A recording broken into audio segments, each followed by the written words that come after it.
السلام عليكم، أنا أحمد موسى. maanta waxaan rabnaa ka hadalno Quixel Mega Scanner maanta inaan ka hadalno. Quixel Mega Scanner waxa waaye hadaa fiirsan fiidiyowgii ugu dambeeyay hadda waan soo sameeyay Blender Asset Browser camal waaye laakiin kan waa shirkad weyn oo leh website u gaar ah oo wax walba ay ku jiraan 3D scan wax walba u baahan tahay waxaa leedahay download kadibna export Blender wax kasta meesha ku yaalaan. Hadda hamri maana website-kooda waxaa la quixel.com sidaan way ka doonaan inay shirkadan shirkadooyin badan ay isticmaaleen haddii aad fiirisid meeshan hoose Black Panther iyo Filmaan oo waaweyn oo caan ah lagu isticmaalay asset-yaashooda oo ku jiraan meesha. So waxaa kamid ah haddaa fiirsteen Justice League, Black Panther, Mandalorian iyo game xataa sida Cyberpunk iyo filmaanta sida Lion King iyo kuwo badan oo aanan meeshaan badeeqaynin. Marka haddaa imaan dhinacan kore ku qoran tahay product aan dhahno bridge aan lahaa abka oo wax walba ku jiraan. Marka haddii halkan hoose haddaa meeshaas hoose mar fiiriso waxaa ku qoran sawirkan hadda arkoono oo cagaarkan dhagaxashan rendered on Unreal Engine 5. Unreal Engine waxaa iskale ogtihiin ama inaa shirkadan la dhaho Apex Game iskale. Apex Game waa shirkad soo saartay Fortnite iyo Unreal Engine 5 kaba leh. Marka shirkadan gadatay Quixel. Intaanan Epic Game gadanin ka hor shirkadan waxay jirta lacag waxaana sidii kaliya aad ku heli kartid waxay jirtay waxay leedahay subscription oo waxay leedahay credit. Marka halkan ay ku qoran tahay plan qof kastoo isticmaala Unreal Engine marka hore free uu yahay taas ama usoo laabanayna haddaa shaqsi u gadinaysid waa $20 bishii ama haddii aad tahay indie game studio yar camal iyo waxaasna waa $200 haddaad tahay studio weynna waa inaa wacdaa maxaa la jooga la samaysataa connection. Marka anaka waa isticmaalnaa maanta freega laakiin haddaa fiirsan halkan waxaa ku qoran Unreal Engine dadka iska leh bis ay isticmaali karaan waana unlimited point. So meeshaas 90 dhibcood luu siinayo bil kasto oo halkii asset u noqon karo 5 point عمل unlimited access ku siinayaan hadday isdiid Unreal Engine. Marka waxaan isku dayaynaa inaan Unreal Engine account samaysano Blenderkiina ku xirno kadibna direct inta Quixel ka bixino Blenderkiina geyno. Marka yani Quixel waxaa umaleyn doontaa inaa Blender ku soo celinayna Unreal Engine keeni doono sa game iyo filmaana ugu sameyno laakiin maba ku soo celi doona Unreal Engine sababtoo Blender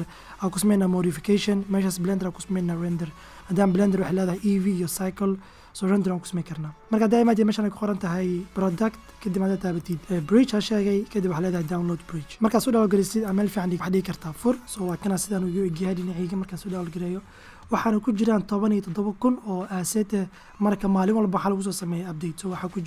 ku jiro 3D scan, waxaa ku jiro materials, waxaa ku jiro brushyal iyo waxyaalooyin badan ku jiraan. haddaba maanta dhinaca korna maadid environment ka bedeli kartaa haddaa ka shaqeynaysid sidoo kale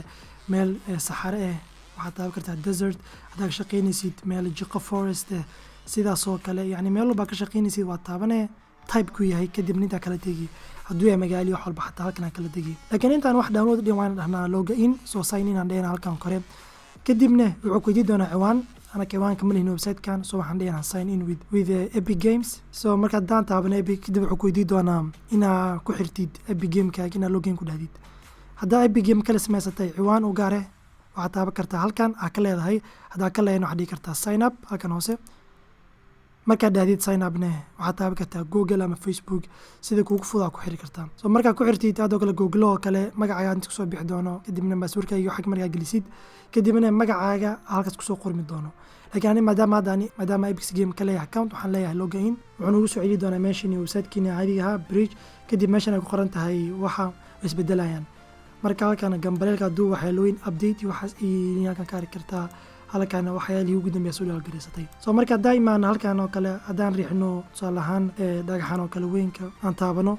waxaa ku qoran halkan oo detailka haddii aad sameynaysid wax yani hadduu noqon doono wax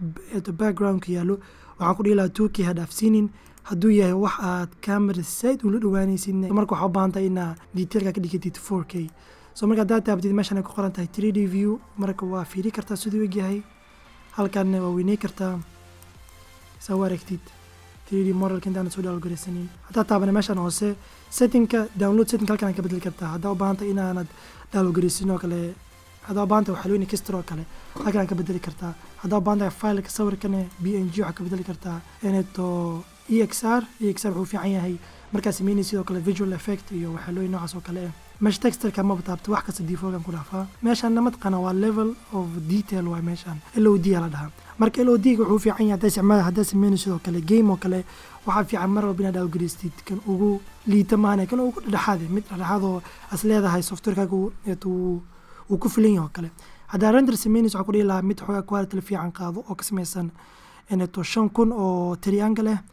ama 10,000 haddii uu rabtid wax 4K render sameynaysid oo computerkaagana fisayd u fiican yahay. So inta waan ka dhamaanay si aanad blenderkan u keeno download intaan dhihin kor waxa u baahanahay inaan sameeyno hamar inaan blenderkan softwarekan isku xirno. So waxa marka ugu horeeyay inay imaatid waxaad meeshan kale maana meesha ku qoran tahay edit kadib waxa dhahnaa manage plugin kadibna inta waxa softwareda lagu xiri karo. So hadda kale blender download u biyaha aniga dadka isticmaalayso kala engine oo kale waxa leedahay halkan taabanay marka aad u tole aad taabtid blender adiga blender download kiisid sidaan ku eega doona wuxuu ku diidona falkaaga ka dhigi doonta. So taabo meesha folderka kadibna waxa dhigtaa meel fiican oo aan iska dhigay karin. So kadibna blender waa qaadatay kadibna waxa leedahay download halkan waxa ku qornaa doono plugin downloaded successful ku qoran halkan waxa dhigi kartaa install. Marka aad install check mark ku lahaa doona dan marka dhahdid blender kaaga xir haddana fur mar labaad marka furtid blender kaaga mar labaad wax walba waxay ku hadoonaan caadi. marka mar aad tijaabino inay noo shaqeeyeen waxaan dhahaynaa download ku qaada kara cabaar marka mar intuu download gareenayo kale meelaha waxa keli kartaa waa collection lagu diyaariyay hadoo kale sameeyay sidoo kale meel oo guri oo kale waxa taab kartaa kan wax walba u baahan tahay halkan ay kugu jiraan waa collection halkan waxa ku jiraan MetaHuman waxa iska la shirkaddan oo Unreal Engine hataa waa 3D dad oo realistic ah halkan ay ku jiraan waxyaalooyin free halkan ay ku jiraan waa hadii aan account ka sameeyay laakiin maadaama ka sameeysan account wax walba free noo tahay soo haday ma dhinacan ugu hooseeyo hamar ku qortay calaamada computerka oo kale kan inuu yaar doona wax walba dhahna download waxaan arkaysiin oo dhan ani download wada dhahay file hore meeloon hore ka shaqeynay aan isticmaalay soo markaad kii ugu dambeeyay waa kana wuxuu geeyay inuu download gareeyay halkan noo imaaday soo hadaan taabano waxaan dhigi karnaa export halkan waxa ku qoran exporting kadibna wuxuu soo qori doonaa exported successful. So marka aan blender keena hubino waa kan amarkii kan iska ligareynina waa kan halkan uu yeelaa detail badan oo ma leh maadaama LOD yaran qaatay mareebin inuu waqti badan qaato saas daraadeed triangle badan ma leh haday maan hamar to preview camera sidaan weegi amarka so marka sidaan u sameey kartaa wax walba ina adii kartaa download hadana meeshaas blenderka ku isticmaal kartaa had wax badan ima tusin laakiin waxyaalaha ku jiraan si saayid u badan yihiin si yani hada aniga ana waqti badan haynin maana hada soo dhagreys waxa kula tali lahaa hamar ina dhinacan qori maadisoo jir wax walba maskaxda ku soo dhici karo ku qor waxyaalooyinka collection yaasha qaarkood fiiri waxa laga yaabaa waxyaalooyinka ku jiraan inay qaarkood ku siiyaan fikrad waxyaalaha qaarkood aad dhigi kartid render hadda aniga waxa soo gareystay dhagaxyaal waxyaalooyin kadibna meeshana wada keenay geed yar oo igu jira asset browserka soo galiyay anigoona wax badan sameeynin 5 xabo waxa ugu jirto object waxaan sameeyay hal render oo dhameystirnaada soo marka anigu taliilaa kala soo dhalo gareysta maadaama free to si fiican ugu faa'iideystana inta samaantigeed inta video dib soo arki doona waxaan leeyahay ma salaama.